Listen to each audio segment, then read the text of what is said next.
Donk Nation, Jax and Janet's greetings and welcome to your daily dose of Donkey with Ginger. It's your boy, the Viking Donkey, here to bring you the Power Rankings Power Index presented by Donk Nation. Lasker's turned in his homework. Gingy turned in his homework. We got everything going. Some shakeups going on in Steelers that we talked about in the Bug Cap. Be sure to hear Bug's take of the loss to the Browns. That's already out. That was fun. We'll have Steelers talk later this week. But for now, it's time to break down the Power Index. This is all stat based, so let's start at the bottom. 32, Carolina staying pat. The Giants, despite winning the game, stay there at 31. New England right above them. Arizona right above them, coming off a tough loss for them. Chicago, another just breakdown. That team just doesn't seem to be able to get it done. Washington really starting to cement itself as one of these bottom tier teams. Right above them, we have Tennessee, the Will Levis experience, not so going so hot right now. Atlanta just turned back to Desmond Ritter. The Jets just benched Wilson in favor of Boyle, trying to stay in the playoff hunt any way possible after getting blown out by Buffalo.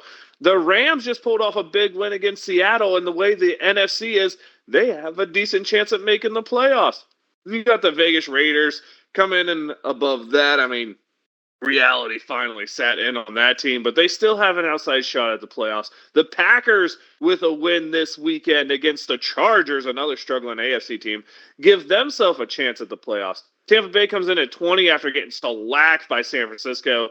Probably one of those teams that's going to be looking for a quarterback in the upcoming draft. The Chargers right above them. That's a team that just 19th in the power ranking seems high for them. Yeah, the offense scores, but they have a defensive coach that now going on 4 years can't make a defense out there. Denver, a team that's skyrocketing up there, and they keep playing this type of football, are going to definitely make the playoffs. Although some iffy calls by referees not going the right way led to their win. Who cares? They got the win. Right above them, you have Cincinnati, who's dropping like a rock, especially after the loss of Joe Burrow. Seattle couldn't get the job done. Relying on the kicker to make a 55-yard field goal at the end of the game is not the way to do it, boys, and that leads to the Seahawks loss. Indy comes in above them at 15. They're kind of surprising with a top 10 offense led by Gardner Minshew, but that defense is bad, and they lose the shootouts. They don't win the shootouts, so their rankings a little better than what their record would indicate. But to be fair, they're on the same page as all these teams. New Orleans, great shot at the playoffs right here at 14. This is a team that, like I just said, has a great shot at the playoffs because the NFC South is not a very good division as it stands. Right above them, we got Pittsburgh. Big changes, offensive coordinator firing. Has to happen. The defense has been playing darn good enough to get the wins. I mean, only 13 points against the Browns. Got to score more than 10. Minnesota comes in right above them, another team that's starting to slip. We're seeing the magic of Josh Dobbs just fade a little bit as more and more tape gets out there. They see quarterbacks longer and longer.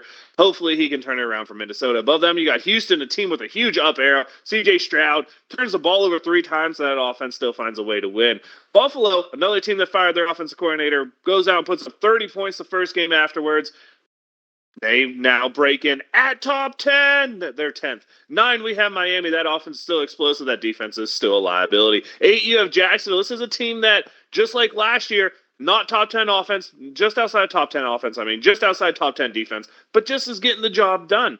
7, you got the Browns. This is a team, a lot of people said Deshaun Watson was holding them back. Let's see if Dorian Thompson-Robinson can really lead this team forward, because just because you have a backup doesn't mean he's necessarily better than a struggling starter. At 6, you have Detroit.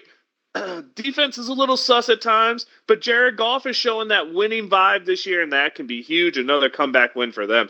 Kansas City comes to 5 after the home loss. Just no second half points against Philadelphia. That's hard to see. And again, Kansas City's now dropping to 14th in offense. That's not what you expect. The defense leading the way there. Dallas goes up to 4, mostly thanks to a top 5 defense, the number 2 offense in the league, and, well, that carries you a long way. The surprise here is Philadelphia falls to 3, but that's because they're 5th in offense, 16th in what you want to call it. They're 16th in defense, and when it comes to Points against expected, they're only sixth, where the two teams above them are 1 and 2 in points against expected. And that's the San Francisco 49ers at 2 with the number 3 offense, number 1 defense.